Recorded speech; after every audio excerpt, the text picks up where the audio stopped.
bonsoir. Merci pour votre fidélité et considération renouvelée à cette télé et plus particulièrement à cette émission Starcom. Bienvenue également dans cet autre numéro de la semaine. Aujourd'hui, nous parlons du Front National pour la défense de la Constitution. Et comme vous le savez, l'objectif de cette émission est de vous aider à mieux comprendre les dessous de l'actualité sociopolitique de la Guinée. Ceci pour vous permettre de prendre position sur ces sujets de l'actualité de la Guinée en toute responsabilité.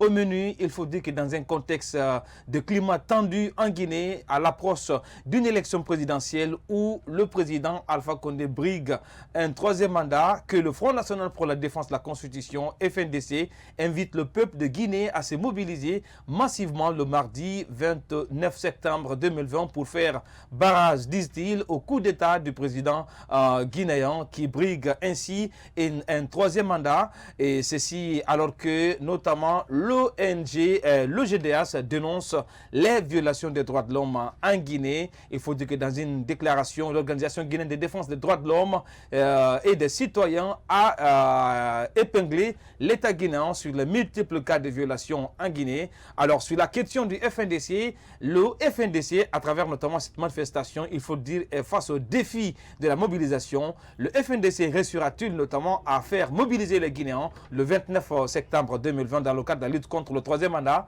La réponse, c'est juste après ça.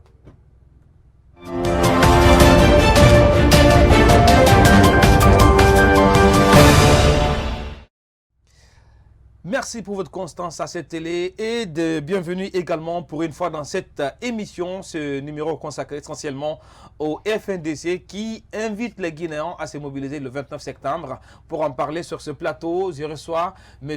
Bailo Barry. Il est l'un des chargés de communication du Front National pour la défense de la Constitution.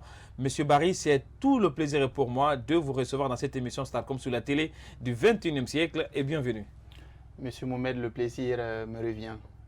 Bonsoir et bienvenue également. Merci pour votre acceptation d'être avec nous. Alors, on commence cette émission par cette information. Il faut dire que ça a été à la une de la presse la semaine dernière. C'est la Cour pénale internationale qui s'est saisie d'une de vos requêtes portant notamment sur les propos ou le discours polémique du chef de l'État. Dites-nous quelle est la nécessité que le FNDC s'invite dans le débat politique parce que le discours d'Alpha Condé a été tenu à l'occasion du lancement officiel des activités de la campagne du RPZ arc-en-ciel. Oui, Monsieur Mohamed, sachez que la lutte du FNDC est une lutte pour la libération de la Guinée, pour l'alternance démocratique, pour le respect des lois et principes de notre État. Donc, et également, le FNDC est un état d'esprit naturellement.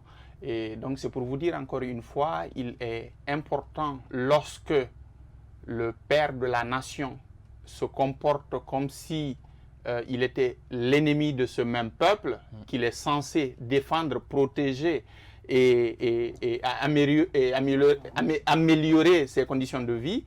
Et c'est tout simplement irresponsable de sa part. Donc, cela nous invite à plus d'un titre parce que, vous savez, il y a de cela plus d'une année que nous avons alerté que ce soit l'opinion nationale et internationale par rapport aux agissements de M. Alpha Condé qui veut diviser les Guinéens, qui tient des propos incendiaires et son alentour aussi, parce qu'il n'est pas seul, mais ces propos sont plus grave que les autres. Parce que le chef de l'État, dans cette sortie, avait dit que tout Malinké qui voterait pour un autre candidat Malinké vote celui de Diallo qui est d'une autre ethnie notamment que lui. Oui, M. Mohamed, c'est tout simplement dire que voilà, il met les Malinké dans une assiette, il met les Peuls dans une autre assiette. Ça, c'est le travail de l'opposition, oui. Ce n'est pas vous. Non, mais permettez, ce que nous sommes en train de défendre, non, permettez, ça n'a rien de politique. Ouais.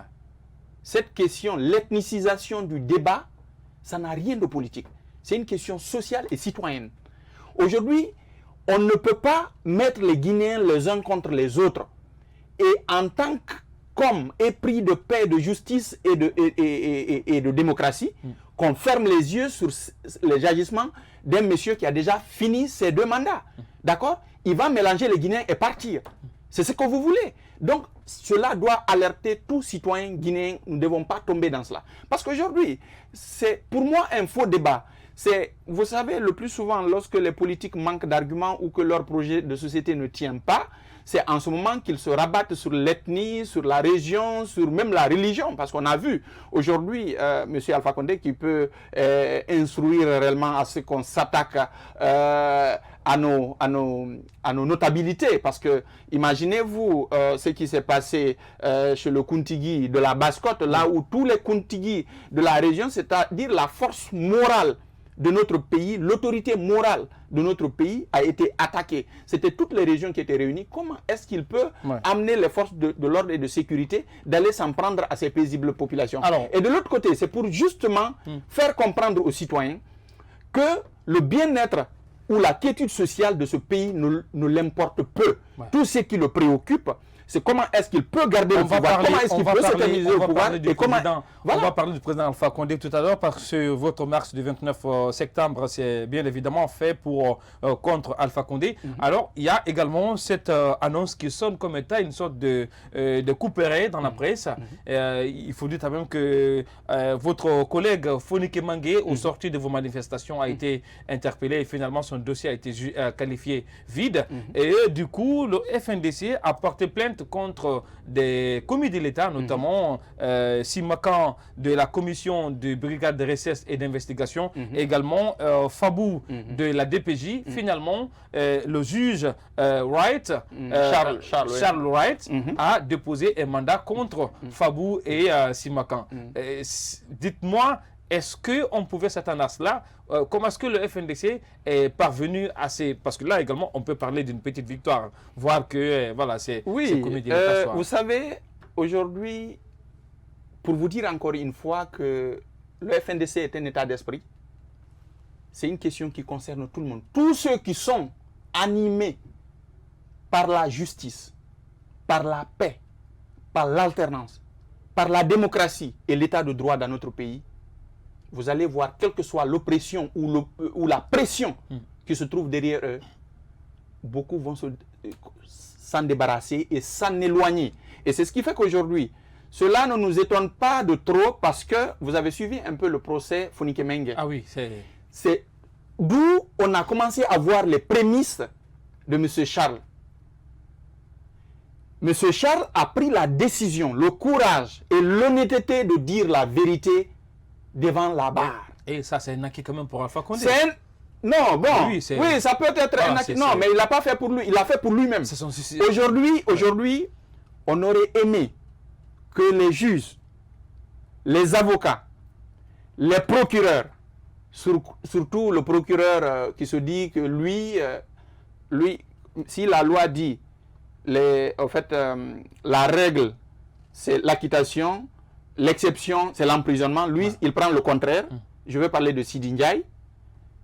On aurait aimé qu'aujourd'hui, que Sidi Ndiaye se mette sur cette ligne-là. Parce qu'il sache que aujourd'hui, tout ce qu'on fait dans la vie, on le fait pour soi et contre soi. D'une manière ou d'une autre, on le payera. D'un moment à un autre, on le payera. Donc, Charles s'est inscrit dans cette logique-là. Charles a prouvé dans ce procès que c'est quelqu'un qui connaît le droit et qui est respectueux des lois de la République. Et il l'a prouvé. Donc plus tard, avec la saisine... Ce qui ne renforce pas le FNDC qui, à tout bout de champ, tire sur... Non, c'est ce que nous voulons. Sur le pouvoir pour dire que la justice ne fonctionne pas. Monsieur Mohamed, c'est sorti. Mais là, quand même, vous avez vu que... Monsieur Mohamed, vous allez voir les répressions. Vous savez pourquoi même Charles est à Conakry? Il était à l'intérieur du pays. Mais c'est quelqu'un qui est droit. Il dit et il lit le droit. C'est ce qui a fait qu'on l'a déplacé. Et aujourd'hui, on l'a envoyé ici, il a dit, il a lu le droit. Vous allez voir. Et ce n'est pas parce qu'ils ne sont pas menacés. Même nos avocats sont menacés. Tout le monde est menacé. Mais je vous dis, ce n'est pas une victoire pour Alpha Condé, mais plutôt une victoire pour le peuple de Guinée. Oui. Et aujourd'hui, on peut espérer, avec de tels juges, ou avec des avocats comme les maîtres Traoré, les maîtres Béa, les maîtres Bari et tout autre, les maîtres Pépé, et je ne vais pas tous les citer, mais tout le collectif des avocats qui défendent aujourd'hui gratuitement, je précise bien gratuitement, Non, mais c'est ce que vous dites. Les membres, non, les membres du FNDC, c'est pour vous dire encore une fois, parce que la Guinée, nous FNDC, avons de l'espoir. Oui. Alors, nous avons de l'espoir en partant de ce qu'ils sont en train de faire. Parce que cette plainte est partie d'où? Alors, si vous permettez, on va aller avec cet élément de reportage. Je rappelle que le FNDC, dès l'après l'annonce notamment de cette reprise des manifestations à travers la marche du 29 septembre, les citoyens se sont exprimés sur là-dessus. Et nous, on vous propose cet élément de ces micro-trottoirs sur notamment la réaction des citoyens suite à cette annonce de la reprise des manifestations du FNDC. On suit ça, on revient après pour décryptage. Et bon, en tant qu'un bon citoyen et pour l'épanouissement de mon pays, il faut que le mouvement DSMDC, FMDC du moins, sache que bon, le pays, ça ne va pas dans les pagailles et dans les désordres. Il faut faire l'appel sur la table, en fait, d'en débattre le problème politique qui sur notre territoire guinéen. Et en fait, on voit qu'avec cette crise sanitaire qui est là, je me demande comment est-ce que FMDC peut faire ce mouvement alors que les barrières sanitaires ne sont pas prises en charge. Bon, j'aimerais donner juste une solution par rapport aux manifestations de l'FNDC. On doit pouvoir d'abord, c'est bon de manifester, ouais, pour pouvoir donner son opinion, ses avis sur quelque chose. Mais il faut au moins que ça soit une manifestation pacifique, qu'il n'y a pas de danger, qu'il n'y aura pas de tueries ou autre. Concernant la sortie éventuelle du FNDC qui est promue, si je crois bien, le 29, je pense que c'est une bonne chose. C'est une bonne chose dans la mesure que, dans l'espoir que la manifestation sera pacifique, ça ne va pas enregistrer des casses ou encore des pertes en vies humaines. Et je pense que, franchement, c'est une façon d'exprimer son désaccord vis-à-vis d'un certain nombre de sujets concernant la gouvernance de notre pays. Et que, franchement, le professeur Alpha Condé a fait ce qu'il a pu. Et personne ne peut nier qu'il n'a pas posé quelques actes. Oui, ça, quand même, il faut le reconnaître. Mais de grâce, au nom de la paix, au nom de l'unité nationale, qu'il accepte de sortir par la grande porte et de sortir franchement paisiblement sans qu'il n'y ait vraiment des conséquences fâcheuses sur les populations guinéennes. Et le FNDC, manifeste pour une bonne cause parce qu'il défend la Constitution, il souhaite que les choses changent en Guinée. On ne veut plus de ce régime, on veut de l'alternance dans le pays. On veut maintenant que notre personne change. On ne veut pas de la dictature. De la dictature cachée maintenant, quoi. On veut que les choses changent dans le pays, on veut de l'alternance, c'est pas l'alternance d'idées. Et oui, c'était la réaction des citoyens de la capitale suite à l'annonce de la reprise des manifestations par le FNDC, Front dressé contre un troisième mandat d'Alpha Condé. Alors, il faut dire quand même que la question de la reprise des manifestations du FNDC intervient dans un contexte un peu difficile. Il y a la crise sanitaire, nous avons également le processus électoral avec la campagne. Alors, pourquoi manifester désormais? À partir du moment où on a changé la Constitution, on a un nouveau Parlement et certains partis membres du FNDC sont dans la course, notamment pour l'élection présidentielle. À quoi ça sert de manifester, M. Barry? Merci, M. Mohamed. L'objectif est atteint d'une grande partie. Je vous dis aujourd'hui, l'objectif est atteint à un grand pas. Mais nous n'avons pas achevé le travail qu'on a promis au peuple et qu'on fera avec le peuple. Quels sont ces acquis-là? Le FNDC s'est dit de protéger la Constitution de 2010. Qui n'existe plus. Excusez-moi. Non, mais elle n'existe pas. Laissez-moi achever. Elle n'est pas là, la Constitution. Excusez-moi. Oui. Protéger cette Constitution. Ce n'est pas au FNDC de valider une Constitution. Pour empêcher, permettez. Ce sont les institutions de la République. Pour empêcher quelle institution? Pour empêcher, la Cour constitutionnelle. Pour empêcher un troisième mandat. Vous parlez de quelle Constitution? Non, je parle de la Constitution de 2010. Qui n'existe plus, M. Barry. Vous pensez? Nous ne reconnaissons pas cette forfaiture qui est faite le 22. Ce n'est pas à vous de valider une Constitution. Ce n'est pas question de valider ou pas. Permettez valide une Constitution. De quelle Cour constitutionnelle vous parlez? Mais celle qui existe en Guinée. Elle a été construite par qui? Cette Cour constitutionnelle dont vous parlez, elle a été faite par qui? Par Alpha Condé. Voilà. Non mais... C'est une institution de la République. Non, c'est pas à lui de bâtir les choses à son goût, mais ses hommes. C'est la mise en place, mais pas bâtir. Non, permettez. Ce n'est pas lui qui l'a bâti. Vous savez dans quel climat que c'est lui qui était là est parti. Kéléfa. Dans quelles conditions Kéléfa a été remplacé. Vous savez dans quelles conditions? On ne va pas revenir dans ça. J'ai tout simplement envie de vous dire qu'aujourd'hui, le FNDC s'est fixé comme objectif de protéger cette constitution et les institutions afin d'empêcher M. Alpha Condé de s'octroyer un mandat de plus. Parce que la constitution a dit, et M. Alpha Condé a juré par 2 fois de respecter et de faire respecter les lois de la République. Comment est-ce que... Parce que vous savez, même au niveau de l'Union africaine, il est dit les conventions dans lesquelles la Guinée a ratifié. C'est dit qu'aucun président de la République n'a le droit de changer, de modifier une constitution pour s'octroyer un mandat de plus ou pour s'éterniser au pouvoir. C'est que tu peux le faire. Ce n'est pas seulement la Guinée. Non, mais permettez, je parle de l'Afrique. On parle de la Guinée. Voilà, mais... On est le cas guinéen. Ouais. Il avait tout le temps pour le faire. Mais il ne peut pas faire un forcing. Et même s'il doit le faire, il ne doit pas le faire à son avantage. Et aujourd'hui, il a fait taille sur mesure. Oui.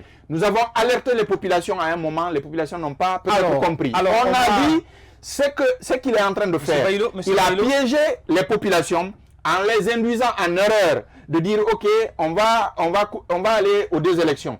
À l'approche des élections, vu qu'il n'y avait pas assez de popularité par rapport au référendum, il a couplé les 2 pour piéger tous ceux qui avaient participé. Dans cette même constitution qu'il a voulu faire passer, ce qu'il a dit, ce qui a été voté, ça n'a pas été ce qui a été promulgué. On va revenir notamment tout à l'heure à vous parce qu'on me fait signe que nous déjà partons à la première pause de cette émission avant de revenir notamment pour parler de la capacité du FNDC à pouvoir mobiliser, parce qu'il faut dire quand même que le FNDC est face à un défi de mobilisation suite à l'annonce de la participation des partis, pas des moindres membres du FNDC à l'élection présidentielle, mais également le Front fait face à une sorte de défection de ses membres annoncés la semaine dernière. Toutes ces questions, on les posera notamment à notre invité du jour, qui n'est autre que M.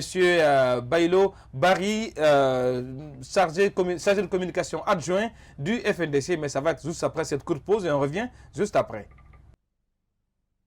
Dans cette émission avec mon invité qui est toujours avec moi, M. Bailo Barry. Je rappelle qu'il est le chargé de communication adjoint du FNDC. Et avant de revenir à notre invité, on va tenter de partir sur le terrain avec notre premier invité qui est déjà à bout de fil, M.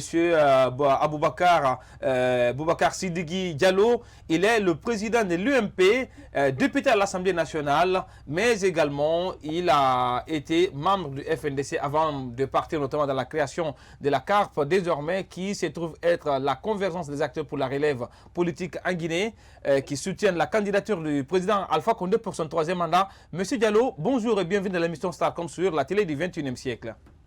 Bonjour à vous et bonjour à tous vos téléspectateurs. Alors, pendant que vous êtes mobilisés sur le terrain en ce qui concerne l'accompagnement pour le soutien du chef de l'État pour son 3e mandat, le FNDC annonce la reprise de ses manifestations le 29 septembre prochain en Guinée. Quelle est la lecture que vous faites de cette annonce de la reprise des manifestations du FNDC? Voilà, d'abord je vous corrige, on n'accompagne pas le président pour un 3e mandat. Nous, on était foncièrement opposés. Ok, pour sa nouvelle mandature. Pour le premier mandat de la 4e République. La sémantique est fondamentale parce que c'est ce qui crée la confusion dans l'esprit même des gens du FNDC. Merci pour l'éclaircissement. Un 3e mandat pendant qu'on est dans un autre premier mandat d'une nouvelle République. Merci. Très bien. Donc, moi, je pense que le droit de manifester est fondamentalement constitutionnel. Personne, même le président de la République, ne peut pas s'opposer au droit d'un citoyen à exprimer sa divergence. Ça, c'est de droit. C'est établi. Maintenant, la revendication dépend de ce qu'une frange de la population estime être leur droit et qui n'est pas satisfait. Donc, je pense que si leurs réclamations sont fondamentalement légales, alors rien ne les empêche de le manifester. C'est aussi ça la démocratie. Alors, il faut dire quand même que vous êtes aujourd'hui député au sortir de ce double scrutin du 22 mars, dont le FNDC a été farouchement opposé. Dites-nous, après le recul, est-ce que vous regrettez le fait d'être député sorti de ce double scrutin du 22 mars? Non, mais attendez. Demander est-ce que c'était légal qu'il y ait un scrutin pour renouveler l'Assemblée? Oui. Est-ce que c'est constitutionnel? Oui. Ça y tient même de notre type de régime dont la séparation et l'équilibre des pouvoirs est constitutionnellement consacré. Alors s'opposer à ça, c'est s'opposer à des stipulations constitutionnelles. Et aucune loi ne dit que lorsqu'une frange de la population n'est pas satisfaite du processus électoral, qu'il faut empêcher toute la République d'aller à ce scrutin. Ça, c'est non. Absolument non. Foncièrement non. Ouais. Donc, je ne sais pas de quelle fierté vous parlez. Je n'ai jamais été autant fier que d'avoir combattu et gagné ce que j'ai cherché. Donc, je suis plus que fier. Ouais. Alors, cette dernière question, M. Diallo, c'est vrai que vous êtes dans la campagne électorale avec le RPG Arc-en-Ciel pour cette nouvelle mandature du président de la République pour la 4e République. Je précise les termes désormais pour vous. Merci. Alors, il faut dire quand même qu'il y a ces propos du chef de l'État qui continuent de susciter des vagues de réactions sur le plan national et international. Ces propos tenus à l'occasion notamment du lancement officiel des activités du RPG Arc-en-Ciel. Alors, dites-nous, avec cette annonce de la reprise des manifestations du FNDC qui rime avec ces premiers déjà indices d'incidents réalisés du côté de Cancan entre militants de l'opposition et ceux de la mouvance présidentielle, qu'est-ce qu'il faut craindre aujourd'hui avec cette annonce de la reprise des manifestations? Mais qu'est-ce que vous reprochez au président? Qu'est-ce qu'il aurait dit qui ne soit pas correct? Non, mais quand le président dit que tout militant malinqué, quand il vote pour un autre malinqué, c'est voter pour celui d'Alain Diallo qui serait d'une autre ethnie. Là, quand même, c'est des propos qu'on juge un peu divisionnistes. Mais écoutez, aujourd'hui, chacun est libre de son verbe. Il n'appartient à personne d'avoir le monopole de l'interprétation des dires de l'autre. Mais moi, je sais une chose, que dans le contexte actuel, la paix doit être à préserver à tout prix. Et nous nous battons, la CARP et moi, nous nous battons pour qu'on puisse aller à des élections apaisées et qu'on explique aux Guinéens qu'est-ce qu'il leur faut dans le contexte actuel. Maintenant, si vous estimez que les dires du président ne sont pas corrects, alors opposez les dires à une disposition légale qui aurait été enfreinte, et puis alors, sur la base de ça, vous établissez vos analyses. Mais les paroles de campagne, encore une fois, c'est des paroles qui permettent à chaque candidat d'avoir le maximum de possibilités de convaincre et de rallier et de ratisser large. Donc, ce n'est pas des paroles d'évangile. Ouais. Alors, dernière question, parlant de cette élection présidentielle, on a vu ce rapport, le résultat du rapport d'audit de la CEDEAO qui aboutit notamment à la même conclusion que la Commission électorale nationale indépendante. Est-ce qu'on peut dire que tout est fait pour un coup KO pour le président Alpha Condé? Non, mais attendez, lorsque une entreprise vous doit et qu'elle doit être en faillite, mais quels sont ceux qui sont solidairement tenus à assumer les engagements de l'entreprise? C'est les actionnaires, non? Ouais. La CENI a 3 associés. Il y a le RPG Arc-en-Ciel, il y a l'UFDG et il y a l'UFR. Lorsque le processus est endommagé, les 3 là ne sont pas dignes de nous donner des leçons ou de réclamer des choses.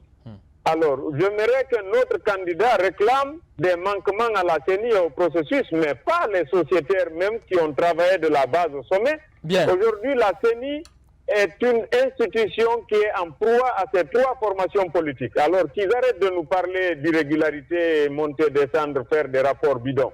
Il faut qu'on libère l'institution et qu'on l'ouvre à tout conformant à la loi et à l'esprit qui a établi la loi sur la CENI. C'est-à-dire que toutes les parties prenantes au processus électoral puisse être représenté dans les démembrements de la CENI. Honorable Aujourd'hui, tel n'est Aboubakar pas le cas. Sidiki Diallo, je rappelle que vous êtes député à l'Assemblée nationale, président du parti l'UMP, mais également membre de la coordination de la convergence des acteurs pour la relève politique en Guinée qui soutient la candidature du chef de l'État. Merci d'être passé dans l'émission Starcom sur la télé du 21e siècle.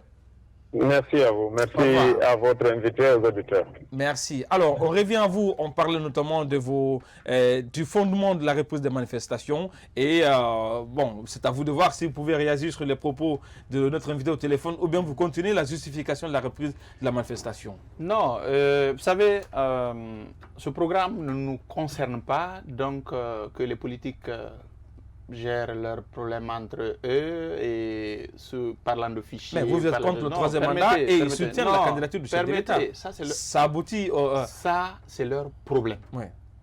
Nous ne reconnaissons pas, au fait, la candidature de M. Alpha Condé. Alpha Condé doit partir. Il a fini ses 2 mandats, il doit partir tout simplement.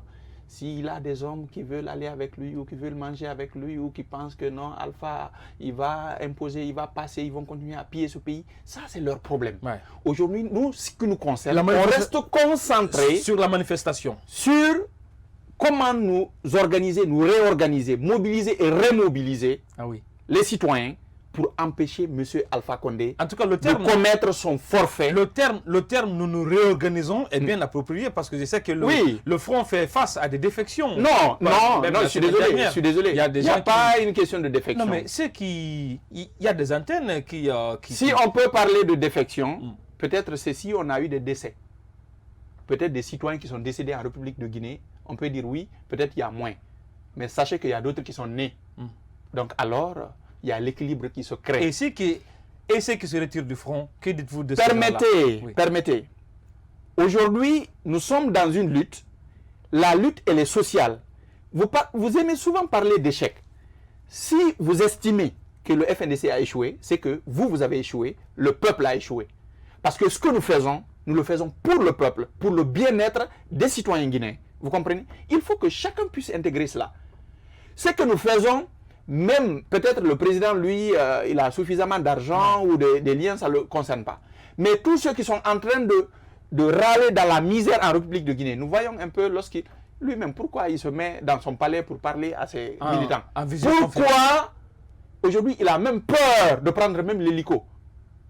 L'hélico pour aller à l'intérieur, parce qu'il n'a pas où poser son hélico. Il y a la boue partout. Hein? Il a pris des promesses qu'il n'a pas respectées. Il ne peut pas poser son hélico quelque part. Ils vont le brûler. Vous comprenez? Il ne peut pas, il n'ose pas sortir. Si il pense réellement qu'il est aimé, malgré qu'ils sont en train de distribuer de l'argent, ils font du n'importe quoi. Ils promettent des postes aux gens. C'est ce qui fait que vous voyez par-ci par-là aujourd'hui même la jeunesse, une partie de la jeunesse est en train de se prostituer tout simplement parce que elle ne veut pas travailler, on ne veut pas prendre nos responsabilités, notre destin en main à faire changer les choses. C'est tout simplement cela. Aujourd'hui, M. Alpha Condé n'ose pas prendre sa voiture, aller même jusqu'à Koya ou à Dubrika ici. Il ne peut pas. Il ne peut pas prendre sa voiture et aller jusqu'à même Matoto ou bien même les 5 communes là. Il ne peut pas rouler ici. Ouais. Il ne peut pas. Parce que l'état des routes montre que il n'a pas un bilan à défendre. Et si vous voyez aujourd'hui l'arrogance dans laquelle que la mouvance est en train de mener la campagne, c'est tout simplement parce qu'ils ont vidé les caisses de l'État. Aujourd'hui, il y a même des départements ministériels qui ont été complètement coupés. On revient pour financer la campagne. On revient sur le front. Vous comprenez? Il y a cette question qui revient. Voilà. C'est vrai qu'on sait que le FNDC, quand vous parlez du FNDC, la colonne vertébrale du FNDC, en termes de capacité de mobilisation, on sait que c'était l'IFDG. Non, mais attendez. Non. On sait que c'était l'IFDG. Vous êtes et aujourd'hui, l'IFDG n'est plus membre. Vous êtes journaliste, M. Mohamed. Comment est-ce que vous allez faire? M. Mohamed. Oui. Vous êtes journaliste, mais avant d'être journaliste, vous êtes citoyen. Le militaire, il est militaire, mais avant tout, il est citoyen. Les politiques sont politiques, mais avant tout, ils sont citoyens. Ce combat est citoyen. C'est ce que vous devez intégrer. Ouais. Donc, ce n'est pas parce que Paul ou Pierre a décidé d'aller se battre autrement pour empêcher ce troisième mandat, parce que... Ah, vous appelez ça se battre autrement désormais? Non, permettez. À l'époque, ceux qui sont partis, à l'époque, le FNDC était un peu hargneux. On parlait même d'exclusion, mais finalement, vous avez dit qu'ils se sont exclus eux-mêmes. Une façon de manager. Ça, permettez. Voilà, vous êtes... Permettez. nous ne sommes pas arrogants. On est des démocrates. Ouais. Nous cherchons à aboutir à un objectif. C'est celui de mettre M. Alpha Condé hors circuit. Il a fini ses 2 mandats, il doit partir. Si d'autres partis politiques pensent, c'est en partant qu'ils peuvent empêcher, on n'a pas à les empêcher de partir. Ouais. Ils peuvent partir. Comment est-ce que vous allez faire Et demain, on parle de mobilisation. Comment? Ce sont les citoyens guinéens, tous ceux qui sont épris de paix, de justice, de solidarité et de paix. Parce que, excusez-moi, ce n'est pas pour répondre à M. Diallo. Parce qu'on ne fait pas de débat avec ces politiques. Vous comprenez? Mais il y a même dans le reportage quelqu'un qui parlait de paix. Ouais. Il n'y aura jamais de paix sans justice. C'est ce que vous devez intégrer. Aujourd'hui, les gens, c'est facile de dire paix, paix. Je ne peux pas venir vous arracher vos biens, tuer l'enfant de quelqu'un et après lui demander, ok, faisons la paix. Je viens, je te cause du tort, je te fais du mal, je retire tout ce que tu as, je te fais râler dans la misère et je viens, je dis, je veux qu'on fasse la paix. Vous faites la paix sur quelle base? Vous ne pouvez pas kidnapper les gens, tuer les gens, mettre les gens en prison, et c'est-à-dire se mettre à la chasse aux sorcières et vouloir la paix. Ce n'est pas possible. Ce n'est pas du tout possible. Que ceux qui sont investis pour parler de paix, qu'ils partent voir M. Alpha Condé, lui dire arrête ce que tu es en train de faire. Respecte et fais respecter les lois de la République. Parce que c'est son rôle. Comment est-ce que le FNDC va faire pour mobiliser? Parce que sincèrement, c'est la grosse question. Vous nous voyez sur le terrain ou pas? Oui, mais bon. Mais bon, quoi? Vous êtes un peu en minorité. Un peu en minorité. Ah oui, qu'est-ce que vous appelez minorité, comparativement aux premières marches du FNDC, l'effervescence, même à l'annonce de vos réunions, aujourd'hui, vos réunions, à part la presse, elles passent inaperçues. Il n'y a pas trop d'engouement. Vous êtes sûr? Voilà, le FNDC. Ressortez vos images de la plénière passée. C'est no comment. On n'est pas là pour parler de ça. Monsieur Mohamed, j'ai tout simplement envie de vous dire que si les autorités pensent qu'on mobilise ou qu'on ne mobilise pas, ou que vous, journalistes, vous pensez qu'on mobilise ou qu'on ne mobilise pas, nous vous donnons rendez-vous le 29. Nous avons écrit officiellement, parce que c'est ce que la loi nous demande, c'est d'écrire pour informer. Nous avons écrit et nous avons informé aux autorités par rapport à la manifestation pacifique. Je précise très bien pacifique, 100% pacifique, avec un guide de manifestants. Pacifique, là où on indique ce qu'il faut faire, ce qu'il ne faut pas faire. Vous comprenez? Et nos manifestations, vous savez qu'elles sont pacifiques. Nous demandons aux autorités, parce que nous avons déjà notre itinéraire, c'est de la tannerie, en passant par, comment je vais dire, l'aéroport, Bessia, Kondebouni, Madina, et puis, point de chute, ça sera l'esplanade du Palais du Peuple.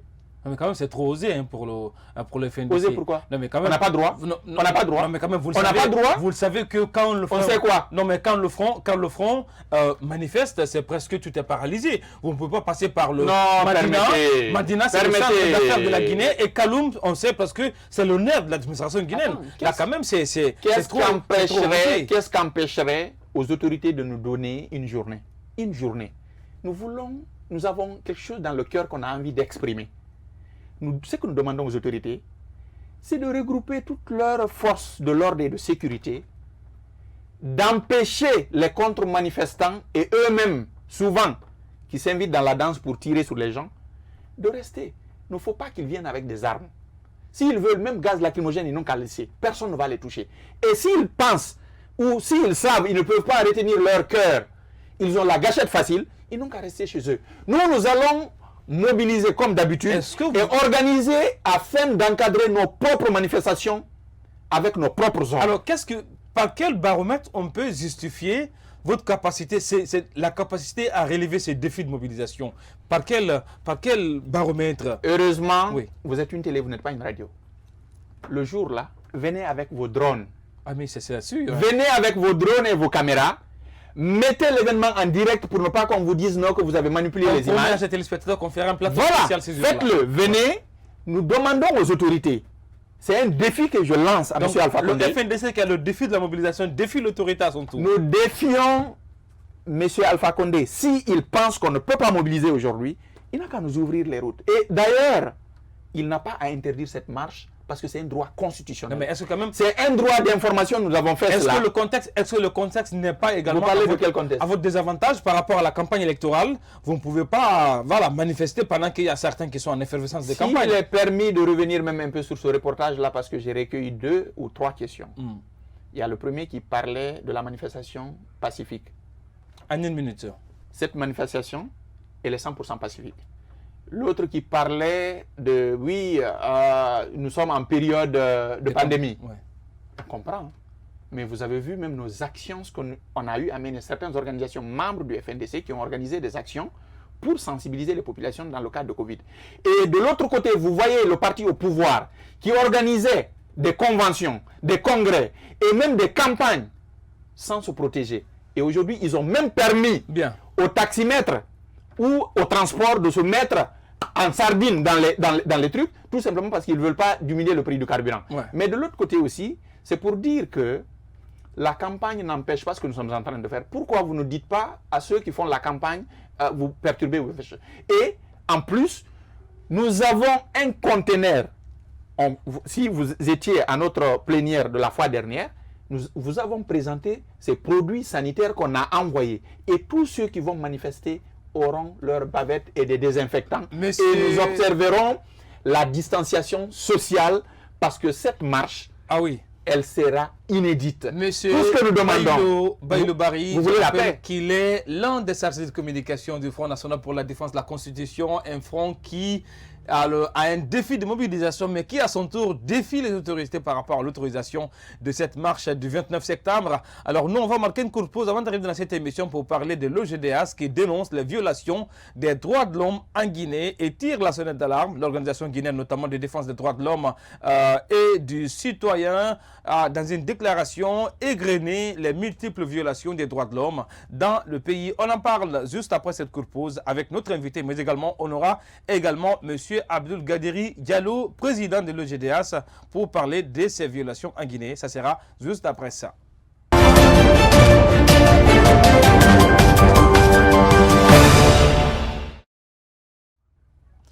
De retour sur ce plateau pour cette troisième et dernière partie de l'émission Starcom. Et cette partie est consacrée essentiellement aux victimes, aux violations des droits de l'homme en Guinée. Il faut dire que l'OGDH tire la sonnette d'alarme. L'organisation guinéenne de défense des droits de l'homme et des citoyens OGDH a, dans une déclaration, égrené les multiples violations des droits de l'homme dans le pays. Pour en parler, nous recevons dans cette émission M. Abdoul Gadiri Diallo, président de l'OGDH. Monsieur Diallo, bonjour et bienvenue dans l'émission Starcom sur la télé du 21e siècle. Bonjour. Alors, merci d'être là avec nous dans cette émission, mais ensemble, on va aller avec cet élément de reportage consacré sur notamment les victimes des massacres du 28 septembre. Après 11 ans, ces victimes réclament toujours justice. On suit l'élément et revient après avec vous. 11 ans après les massacres du stade du 28 septembre 2009, les victimes réclament toujours justice. C'est dans cette optique que les membres de la coalition guinéenne pour la Cour pénale internationale ont rappelé aux autorités la nécessité de faire la lumière autour du dossier. Parlant des crimes graves commis au 28 septembre, la coalition guinéenne pour la Cour pénale internationale, CGCPI, rappelle, pour mémoire, que ce sont les forces de défense et de sécurité, suite à la manifestation des forces vives contre la candidature de M. Moussa Dadis Camara de l'élection présidentielle de janvier 2010, qui ont été à l'origine d'environ 150 personnes tuées, des dizaines de femmes violées, environ une centaine de disparus, des centaines de blessés et des séquestrations, des arrestations illégales, des dégâts matériels importants. Après 11 ans des massacres, si l'information a été clôturée depuis le 25 juin 2019, par devant la Cour suprême, avec 13 accusés, environ 430 victimes entendues, 15 témoins auditionnés et la mise en place du comité de pilotage pour la tenue du procès. Force est de reconnaître que les victimes sont de nos jours impatientes, voire inquiètes quant à l'ouverture d'un procès juste, équitable et inclusif. La coalition guinéenne pour la Cour pénale internationale relève également que depuis l'ouverture des enquêtes en janvier 2010, Devant les juridictions guinéennes, beaucoup de victimes sont décédées. Certaines sont malades et vivent dans la précarité la plus absolue. La douleur et le désespoir habitent toujours les victimes des massacres du 28 septembre 2009. Après 11 ans, depuis ces massacres qui se sont perpétrés au stade du 28 septembre, nous avons l'impression que c'est le désespoir, l'oubli et le mépris aujourd'hui qui fragilisent les victimes. 11 ans après, les douleurs sont encore immenses et atroces. Et aujourd'hui, nous en appelons à l'État de la manière la plus solennelle, non seulement d'abord à la reconnaissance du statut de la victime. Parce qu'on ne peut pas aller à un procès si toutefois l'État ne reconnaît pas la statut des victimes. En attendant la tenue du procès dans cette affaire, la CGPCI exhorte le gouvernement guinéen à allouer une indemnité provisoire aux victimes du massacre du 28 septembre 2009. Et c'est dans ce contexte notamment que l'Organisation guinéenne des droits de l'homme a publié une déclaration cette semaine notamment pour attirer l'attention des autorités sur les violations des droits de l'homme. Alors, M. Diallo, vous avez suivi l'élément de reportage.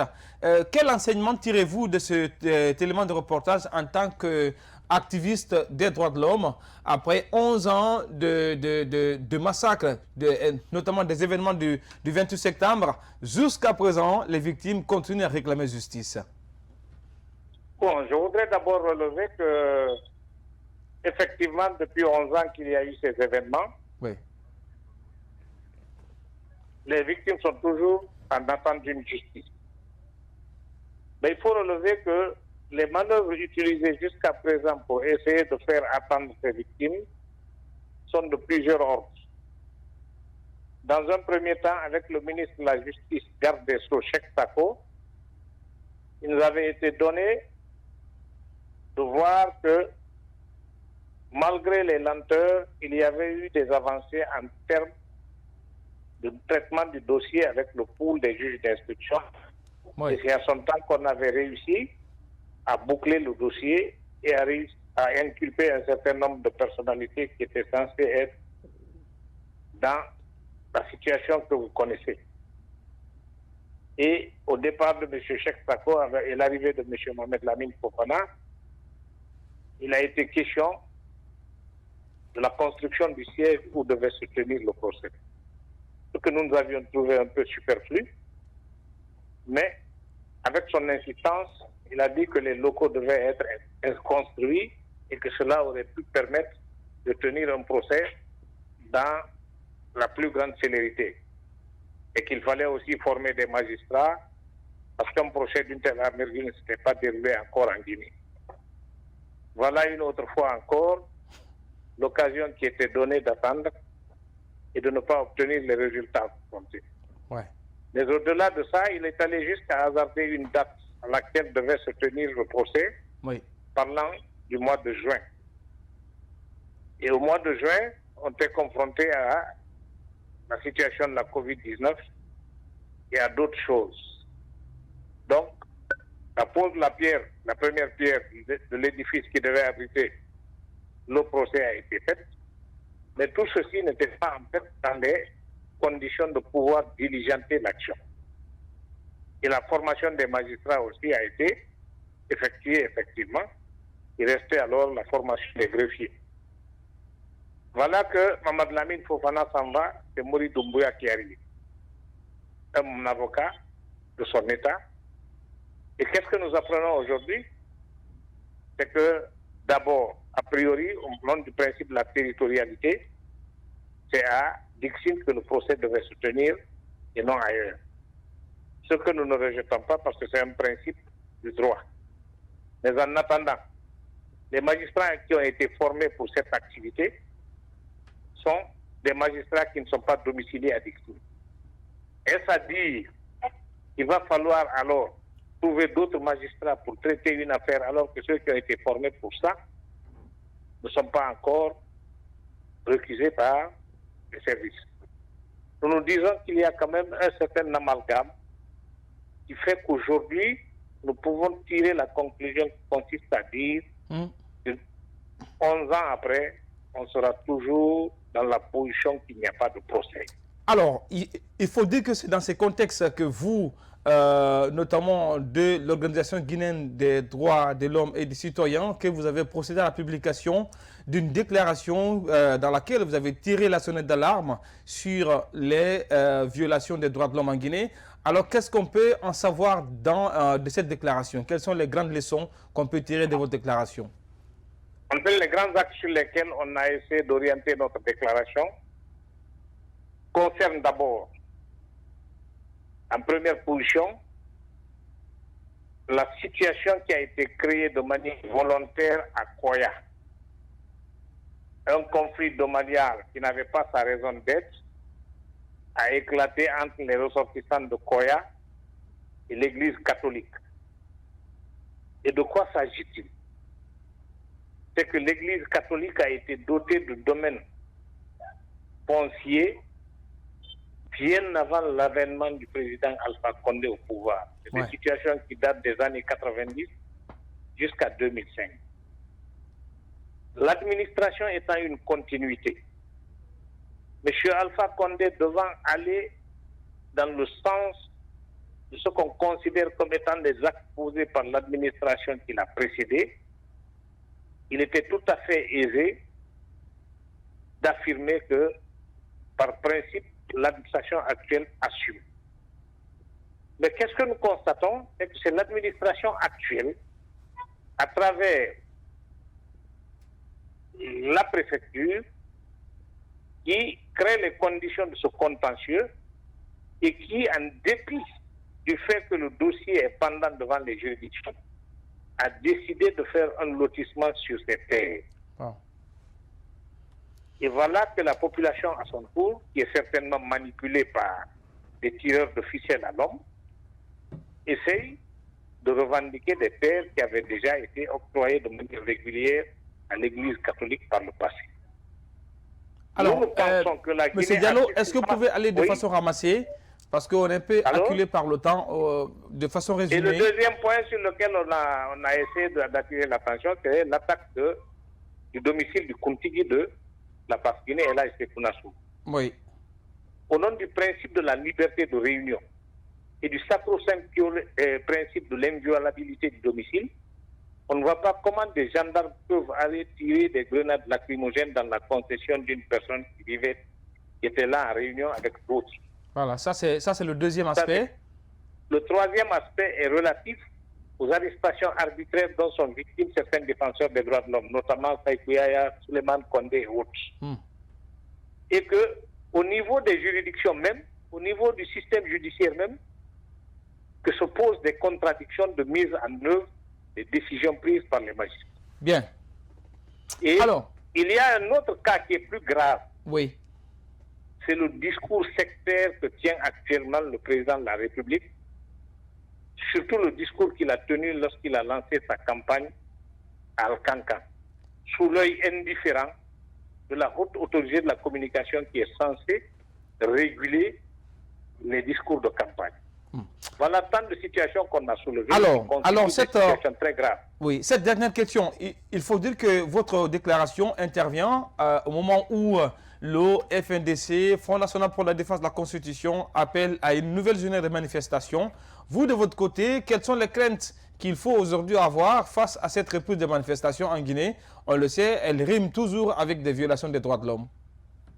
Bon, vous savez, c'est pas maintenant que le FNDC a commencé à manifester. C'est pas maintenant que le FNDC a commencé à enregistrer des cas très graves de violation des droits de l'homme.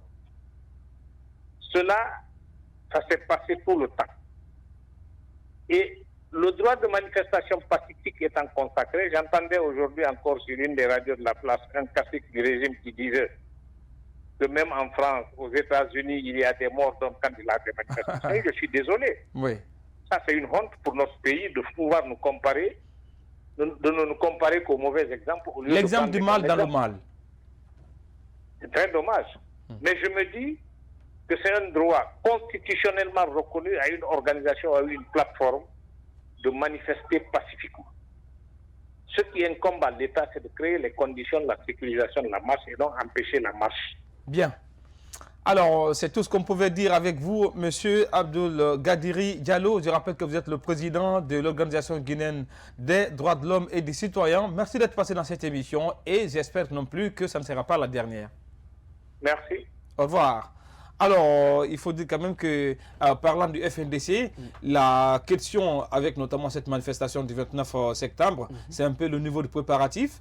Vous venez de parler notamment de l'itinéraire, avec tout ce qu'il y a comme risque, parce que l'autoroute Fidel Castro, on sait que c'est presque la zone un peu chérie d'Alpha Condé, notamment le régime. Aujourd'hui, à quel niveau se trouve également le niveau de préparation? Est-ce que les courriers ont été acceptés, déposés? Comment est-ce que le FNDC prépare tout ça? Si ça se tient, bien évidemment. Les préparatifs ou les préparations sont à bon train parce que, comme je vous le disais à l'entame, les courriers ont été adressés aux communes concernées. C'est Matoto, c'est Matam, c'est Kaloum. Ouais. Et voilà les communes que nous allons traverser. Je reviens sur l'itinéraire. C'est de la tannerie en passant par l'aéroport, Gbessia, Madina. Et le point de chute, c'est l'esplanade du stade, du Palais du Peuple. Donc, et sur le terrain aujourd'hui, je crois si vous voyez un peu sur les réseaux sociaux, bien qu'on ne publie pas tout, et on est à fond sur le terrain, on fait du porte-à-porte, on essaye de rencontrer les populations et d'éveiller également les consciences de ceux qui ne savent pas réellement pourquoi nous nous battons et pour qui nous nous battons. Parce que, encore une fois, que cette lutte-là, c'est une lutte citoyenne et nous le faisons, c'est pour le bien-être des populations. Donc, il est important que les populations soient imprégnées. Est-ce que le FNDC, par exemple, je ne sais pas, quelle sera la réaction du FNDC, parce que vous avez fait la purge des partis qui participent à ces élections. Quelle est la décision du FNDC vis-à-vis des militants de ces partis-là? Qui vont participer? Oui. Oh. Non, je vous dis encore une fois, la manifestation pacifique, je dis bien pacifique, 100% pacifique de ce 29 septembre, c'est une manifestation citoyenne pour un objectif social. Parce que nous voulons l'alternance. Donc, ce qui veut dire la porte reste ouverte à tout citoyen épris de paix, de justice et de solidarité. Même les militants de RPG. Ah non, pas du tout. Non, permettez. Il ne faut pas rêver. Non, permettez. Non, ne rêvez pas, je vais vous dire une chose. Oui. Il y a beaucoup qui suivent aujourd'hui le RPG ou le pouvoir ou Alpha Condé. Ce n'est pas parce que c'est par amour. C'est tout simplement d'autres, quand ils distribuent, ils prennent, ils mangent. Mais vous allez voir, la suite, ce n'est pas ça. Le discours, ce n'est même pas ça. Vous comprenez? Mais on est obligé. Aujourd'hui même, il y a des entreprises qui n'osent plus donner des marchés, même à certains qui ne sont pas d'eux. Et on oblige tout le monde même de porter aujourd'hui les t-shirts aux couleurs jaunes. Vous voyez aujourd'hui même des départements ministériels qui font même des déclarations sur leur page ou site officiel parlant du soutien de la candidature de M. Alpha Condé. C'est pour vous dire jusqu'où aujourd'hui ce pays est en train de sombrer si nous ne prenons pas nos responsabilités à reprendre notre destin en main, à faire réellement empêcher M. Alpha Condé ce projet suicidaire de troisième mandat. Alors cette dernière question, il faut dire qu'en général, les manifestations qui sont autorisées par le pouvoir d'Alpha Condé aboutissent sans incident, sans violence, mais lorsqu'elles sont empêchées et interdites, elles découlent sur des violations. Alors aujourd'hui, au cas où, je ne souhaite pas, parce que je ne suis pas le pouvoir, si l'État n'avait pas prêté une oreille favorable à votre demande de manifestation, quelle va être la réaction du FNDC? Si les autorités violent la loi encore, violent la Constitution, les lois nationales, pour interdire cette manifestation, parce qu'ils n'ont pas le droit d'empêcher cette manifestation. Vous avez écouté le doyen tout à l'heure. Le droit qu'ils ont, c'est d'encadrer cette manifestation. Et si c'était le cas? Si c'est le cas contraire de cela, mais le peuple prendra son destin en main face à ses responsabilités et à demander le départ de M. Alpha Condé tout simplement. Et il aime à le dire, notamment prendra son destin. Je rappelle que c'est le nom de votre plateforme. Mais avant de clôturer, oui, en une minute. Je souhaiterais dire... Je vous offre cette caméra si vous voulez vous adresser au Guinée. Et je vais commencer d'abord par cette pensée à tous nos camarades de lutte qui sont en prison, tous qui sont en prison aujourd'hui, par la simple faute de défendre les lois de la République, par la simple faute de vouloir l'alternance démocratique, par la simple faute de vouloir la paix, la quiétude sociale pour le bien-être de ce pays-là.